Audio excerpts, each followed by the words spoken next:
अस्सलाम वालेकुम स्टूडेंट्स। आज मैं एसएसपी का फर्स्ट टॉपिक डिस्कस करूंगा।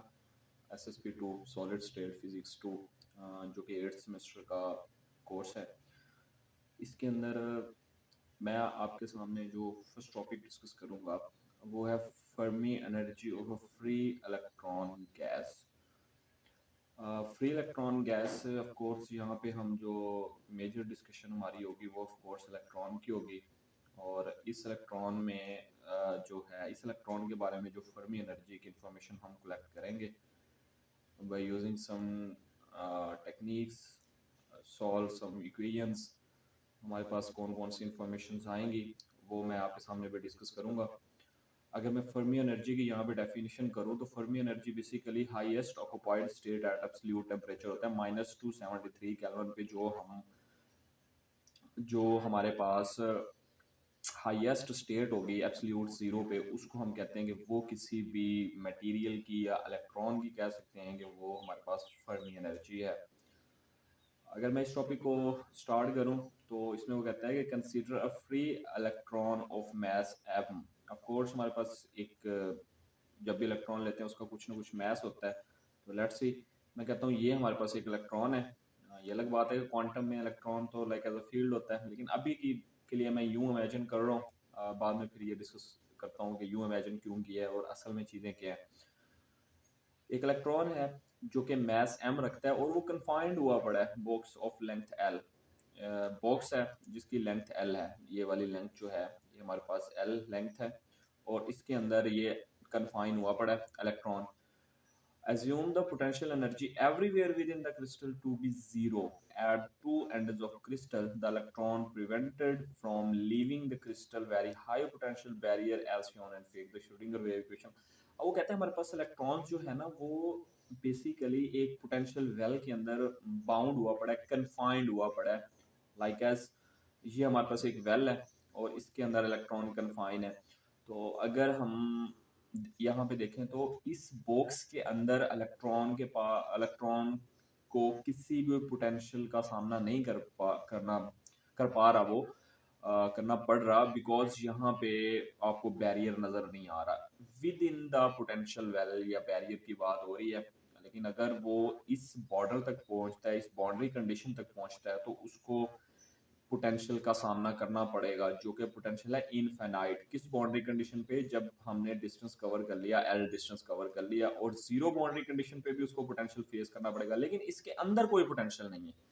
ये जो एरिया है, इस एरिया के अंदर इलेक्ट्रॉन को किसी भी पोटेंशियल बैरियर या रिस्ट्रिक्शंस का सामना नहीं करना पड़ेगा। जैसे इन बाउंड्रीज पे आएगा, लाइक एज ये एक बाउंड्री है और ये बाउंड्री है, यहाँ पे जो पोटेंशियल है वो इन्फिनिटी है, यहाँ पे उसको पोटेंशियल फेस करना पड़ेगा। तो इट्स मीन के हम कह सकते हैं कि इसके अंदर जो पोटेंशियल है वो जीरो है विद इन द वेल। ये याद रखिएगा, ये जो बात हो रही है ये विद इन द वेल हो रही है। अगर इस वेल के लिए मैं श्रोडिंगर इक्वेशन सॉल्व करूं तो वो कुछ यूं होगी कि ये मेरे पास एक श्रोडिंगर वेव इक्वेशन है। ये श्रोडिंगर वेव इक्वेशन जो है बेसिकली उसके अगर मैं सिंपलेस्ट फॉर्म लिखूं तो वो कुछ यूं होती है कि एच साई, ये हैमिल्टोनियन होता है, एनर्जी का ऑपरेटर है, H psi is equal to E of psi. ठीक है, ये भी एनर्जी है। ये हमारे पास वेव फंक्शन है, जिस इलेक्ट्रॉन की हम डिस्कशन कर रहे हैं उसका वेव फंक्शन है। और एच हैमिल्टोनियन उसकी kinetic energy plus potential energy है, और ई हमें रिजल्टेंट में जो एनर्जी मिल रही है वो है। अब यहाँ पे देखें वो कहता है कि जो श्रोडिंगर इक्वेशन इंडिपेंडेंट है, टाइम इंडिपेंडेंट इक्वेशन है, तो यहाँ पे आपको कहीं भी टाइम वाला फैक्टर नजर नहीं आएगा। ये उसकी कैनेटिक एनर्जी वाला फैक्टर हो गया है और ये उसका पोटेंशियल एनर्जी, यहाँ पे वेव फंक्शन है, यहाँ पे भी वेव फंक्शन है, और ये एनर्जी आ गई। अब क्योंकि मैं अगर बात करूँ for with in the well, तो विद इन द वेल तो हमें पता है कि जो v है वो किसके इक्वल है, v of x is equal to zero. One dimension की डिस्कस कर रहा हूँ, अगर थ्री डिमेंशन के लिए डिस्कस करूंगा तो यहाँ पे x नहीं आएगा, यहाँ पे y भी होगा और यहाँ पे z भी होगा। तो ये वन डिमेंशनल की डिस्कशन हो रही है, that's why we consider only x is equal to v of x is equal to zero. जिस तरह ये लिखा हुआ है for reason v of x is equal to zero, तो जब मैं पोटेंशियल यहाँ पे जीरो पुट कर दूंगा तो ये मेरे पास एक इक्वेशन आ जाएगी जो कि पोटेंशियल जिसमें जीरो है, इसमें आप पोटेंशियल को जीरो पुट कर चुके हैं और अगर मैं इसको रीअरेंज करूँ तो minus H cut by 2m जो है वो इस साइड पे आ जाएगा, और बाद में आप इस प्लस वाले फैक्टर को इधर ले आए, माइनस वाले को, तो ये इधर प्लस हो जाएगा। अब इस टर्म को मैं कहता हूँ कि ये के है। ये जो टर्म है इसको मैं लिखूंगा के, स्केयर के इक्वल करूंगा और फिर इसका अंडर रूट लेके ये है, तो यहाँ पे आ जाएगा मेरे पास। इसी को मैं ज़रा मॉडिफाई करके अगर लिखूं तो ये इक्वेशन कुछ यूँ बनेगी मेरे पास, डी स्केयर साई, ये सेम लिख लिया मैंने, इसकी जगह पे के स्केयर लिख लिया, साई इज इक्वल टू 0। ये भी बेसिकली श्रोडिंगर वेव इक्वेशन है for free electron. Potential well के अंदर तो इलेक्ट्रॉन फ्री है ना, कन्फाइंड तो हुआ है, लेकिन वो पोटेंशियल वेल के अंदर फ्री है, उसको कोई भी पोटेंशियल फेज नहीं करना पड़ रहा, इस रीजन के अंदर वो फ्री है। तो जब इस रीजन के अंदर फ्री है तो ये मेरे पास वो श्रोडिंगर इक्वेशन बन गई है, यही श्रोडिंगर वेव इक्वेशन है, लेकिन ये फॉर फ्री पार्टिकल नहीं थी, ये है फॉर फ्री पार्टिकल। तो ये हमने एक इक्वेशन ड्राइव कर ली। अगर मैं इस श्रोडिंगर वेव इक्वेशन का सॉल्यूशन देखूं तो सॉल्यूशन कुछ ये होता है, psi of X is equal to A sine K X plus B cos K X. A और बी जो है ये हमारे पास दोनों कांस्टेंट वैल्यूज हैं, और ये बाउंड्री कंडीशन पे अगर मैं इनको सॉल्व करूं तो बाउंड्री कंडीशन देखें, एक बाउंड्री कंडीशन ये है x इज इक्वल टू 0, और दूसरी बाउंड्री कंडीशन है x is equal to l। अच्छा, यहाँ पे मैं ज़रा इसको अरेज करके इसी के बारे में ज़रा और थोड़ी सी डिस्कशन कर लूँ, जो कि यहाँ पे लिखी नहीं हुई, बट मैं यहाँ पे वो एक बना देता हूँ ताकि आपको ये चीज़ें याद रह जाएं।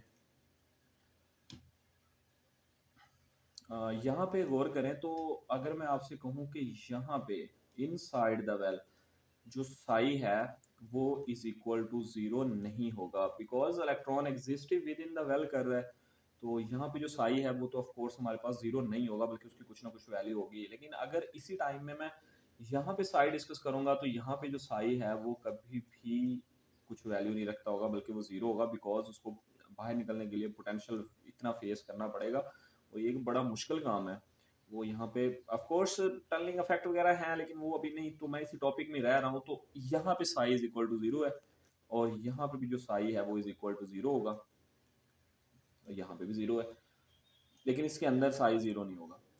इसकी सिंपल एक एग्जांपल दूं तो इलेक्ट्रॉन को ना भी कहें तो मैं कहता हूँ सपोज करें एक इंसान है मेरे पास, और इस इंसान को इतनी एनर्जी चाहिए, इनफिनाइट एनर्जी चाहिए इसको क्रॉस करके आगे जाने के लिए, तो इतनी एनर्जी तो इसके पास नहीं होगी।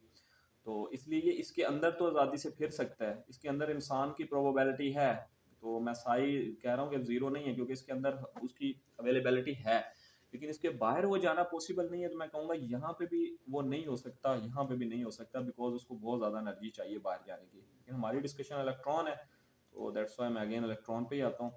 तो ये सारी डिस्कशन थी। अगर इसको मैं मज़ीद डिस्कस करूँ तो कुछ ये होगा कि बाउंड्री कंडीशन पे मुझे पता है कि x इज इक्वल टू 0, एक ये बाउंड्री कंडीशन है, एक ये, इन दोनों पे साई 0 है। अगर अगेन गौर करें तो अगर मैं आपको कहूँ बेटा यहाँ पे साई होगा, नहीं सर आप कहेंगे यहाँ नहीं होगा, बिकॉज आपने कहा है कि पोटेंशियल वेल के अंदर होगा, बाहर तो साई 0 है, तो फिर यहाँ पे भी साई 0 है, यहाँ पे भी साई 0 होगा। समझ आ रही है? तो जब आप condition x is equal to l रखेंगे तब भी साई 0 है, और जब condition x is equal to 0 रखेंगे तब भी साई 0 है। तो ये हमारे पास दो बाउंड्री कंडीशन हो गई। इन्हीं बाउंड्री कंडीशन को अगर मैं इक्वेशन 1.4 पे अप्लाई करूं तो देखें, फर्स्ट कंडीशन अप्लाई कर रहा हूं, जो x जो है वो 0 होगा तो साई भी 0 होगा, तो ये टर्म तो ऑफ कोर्स 0 हो गई, क्योंकि हमें पता है कि x इज इक्वल टू 0 पे साई 0 होता है। ये भी 0 हो गया, इस x की जगह पे 0 पुट कर लें, इस x की जगह पे 0 पुट कर लें। जब 0 पुट करेंगे तो साइन 0 0 हो जाता है, लेकिन cos 0 1 के इक्वल होता है, तो b जो है उसकी वैल्यू आ जाती है 0।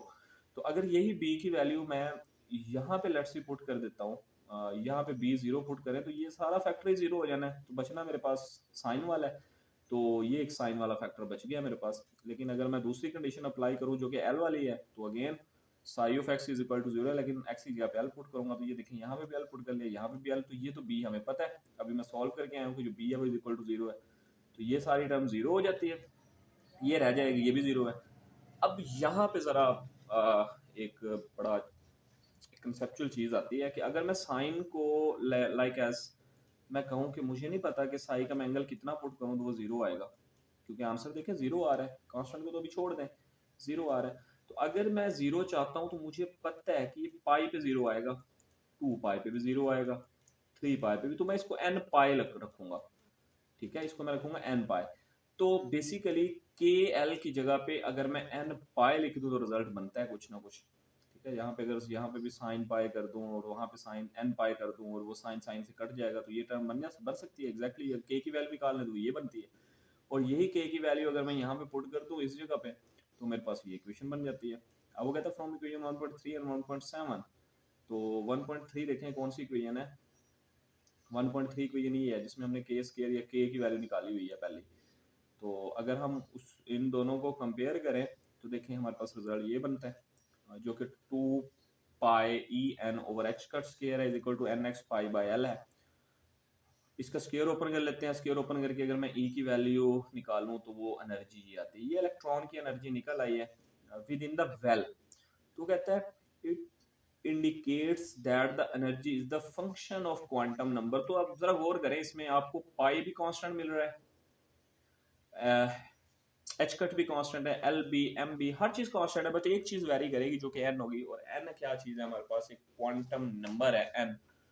अगर वो फिग जो अभी मैं डिस्कस करके हूँ indicates energy level and wave function of the free electron of gas M mass m confined to the to a line of length L, the energy level is leveled according to the quantum number, which number of the half wavelength in wave function। इसको मैं अभी मजीद explain करता हूँ, but यहाँ पे आप ये याद रखें कि जो एनर्जी है वो इस वक्त क्वांटम नंबर n पे ही जस्ट डिपेंड कर रही है, दैट्स इट। अब यहाँ पे वो कहता है अगर मैं इसकी एनर्जी कैलकुलेट करूँ लाइक एज मैं कहता हूँ कि ई एन है फॉर फर्स्ट क्वांटम नंबर, अगर कैलकुलेट करें तो वो कुछ यूँ आएगी, एन की जगह पे तो मैं 1 पुट कर दूंगा, इस जगह पे 1 आ जाएगा, आगे फिर सेम ऐसे ही आ जाएगा, तो ये आ जाएगा बेटा pi square H cut square over 2ml। लेकिन अगर मैं यही चीज़ फॉर ये है फर्स्ट क्वांटम नंबर के लिए, लेकिन अगर मैं सेकंड क्वांटम नंबर के लिए फाइंड करूं तो वो यहाँ पे 2 पुट करें, वो इक्वल आएगा n की जगह पे जब मैं 2 पुट करूंगा तो वो 4 आ जाएगा, और आगे सेम यही वैल्यू आनी है तो इसको मैं E1 लिख रहा हूँ, E1। आई होप कि ये बातें समझ आ रही होंगी। और अगर मैं n की जगह पे 3 पुट करूँ तो वो कुछ यूँ आएगा इज इक्वल टू 3 3 9 और साथ में E1 आ जाएगा। तो अब यही चीज़ है कि याद रखिएगा इलेक्ट्रॉन की जीरो स्टेट एनर्जी जो होती है, मतलब इलेक्ट्रॉन कभी भी रेस्ट फॉर्म में नहीं होता, कभी भी ऐसा नहीं हो सकता कि इलेक्ट्रॉन के पास जो एनर्जी है वो बिल्कुल ही एंड हो जाए, बिल्कुल ही जीरो एनर्जी हो जाए, ऐसा पॉसिबल नहीं होता। तो इसी वजह से हम हमेशा जीरो से कुछ ऊपर फर्स्ट एनर्जी लेवल बनाते हैं, क्योंकि हमें पता है कि जो इलेक्ट्रॉन है उसकी एनर्जी कभी भी जीरो नहीं होती। तो यहाँ पे ये पहली एनर्जी है, इसको हम कहते हैं E1 है, E1 ठीक है, क्योंकि ये देखें ना एनर्जी इन यूनिट्स है, तो इस पे हम एनर्जी डिस्कस करेंगे। ये E1 हो गया, और यहाँ पे हम डिस्कस करेंगे 4E1 हो गया, और रिजल्ट में भी तो हमने वही निकाला है। और यहाँ पे आप n को 2, ये देखें n को आप 2 रख रहे हो, ठीक है, तो ये देखें 4E1 आ जाएगा, ये जस्ट उन्होंने 4 लिखा हुआ है, इस पे लेबल ही उन्होंने E1 किया हुआ है। यहाँ पे आ जाएगा 9E1, ठीक है, जब उन्होंने n की वैल्यू 3 रखी है, ये n की वैल्यू क्वांटम नंबर 1 रखी है तो ये एनर्जी आ रही है, 2 रखी है तो 4 आ रही है, 3 रखी है तो 9 आ रही है एनर्जी। और सेम इसी तरह इसके वेवलेंथ की कुछ रिलेशन ये होती है कि lambda is equal to 2l, फिर l आ जाएगा, फिर 2/3l आ जाएगा, इसकी भी कैलकुलेशन है, डिस्कस करता हूँ मैं। अब यहाँ पे एक इंटरेस्टिंग चीज स्टार्ट हो जाती है, वो कहता है कि with the help of Pauli exclusive principle n number of electrons can be accommodated on the line length L। Suppose करें इसके अंदर जो है हमारे पास वो n number of electrons according to the Pauli exclusive principle, no two electron can have all identical quantum number। दो electron कभी भी आइडेंटिकल क्वांटम नंबर नहीं रख सकते, उनकी स्पिन चेंज हो सकती है। that is each orbit can be occupied at the most one electron, the apply electron।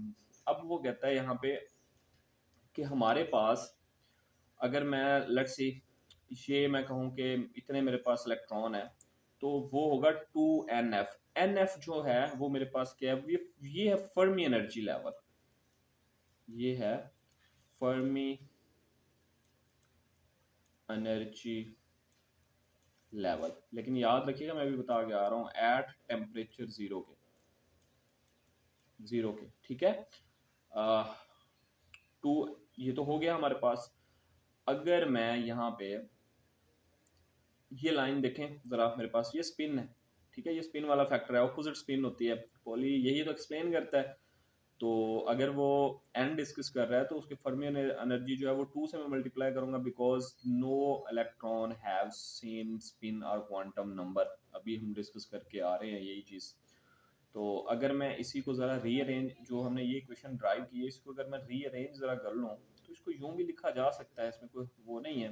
H का स्क्वायर और 2m, पाई का स्क्वायर आ गया और साथ में n का स्क्वायर आ गया, इस तरह आप लिख सकते हो। n का स्क्वायर तो मैं अभी कह के आ रहा हूँ कि जो n है वो इज इक्वल होती है 2f। ये फर्मी एनर्जी कैलकुलेट करना चाह रहा है 2nf। तो अगर मैं यहाँ से nf की वैल्यू निकालूँ तो वो कैपिटल N/2 होगी। तो आप यहाँ पे कैपिटल N/2 पुट कर लें, और अगेन इसको दोनों स्केयर हैं तो आप इकट्ठे करके लिख सकते हो। अब वो यहाँ पे यूँ कह रहा है आपको, it indicates that the energy of topmost level depends upon the number of electron in a metal or size of the potential। तो यहाँ पे गौर करें तो जो एनर्जी है वो ये सारे फैक्टर कांस्टेंट हैं, वो तो साइज पे डिपेंड कर रही है कि जो इलेक्ट्रॉन है उसके अंदर कितने एनर्जी लेवल, सॉरी जो मेटल है या जो हम स्पेसिमेन डिस्कस कर रहे हैं उसके अंदर कितने एनर्जी लेवल्स बन रहे हैं, या उसका साइज क्या है, पोटेंशियल वेल का साइज क्या है, मतलब कितना बड़ा एटम है। वो एटम के साइज पे डिपेंड करेगी फर्मी एनर्जी, और वो नंबर ऑफ इलेक्ट्रॉन्स पे डिपेंड करेगी। सिंपल सी बात है। ये मेरे पास लाइक एज मैं अगर आपके सामने डिस्कस करूँ तो मैं कहता हूँ एक ये मेरे पास एटम है और एक ये एटम है। अब दोनों में तो जमीन आसमान का फर्क होगा, बिकॉज साइज डिफरेंट है, इसमें नंबर ऑफ इलेक्ट्रॉन्स डिफरेंट होंगे। सिंपल सी बात है, यहाँ पे हमारे पास जो फर्मी एनर्जी होगी वो भी डिफरेंट होगी। तो अभी तक यही कर लें, उसके बाद इंशाल्लाह नेक्स्ट हम density of states in one dimension discuss करेंगे। तो यहाँ तक अगर किसी के माइंड में भी कोई क्वेश्चन हो तो वो कमेंट बॉक्स में क्वेश्चन पूछ सकता है।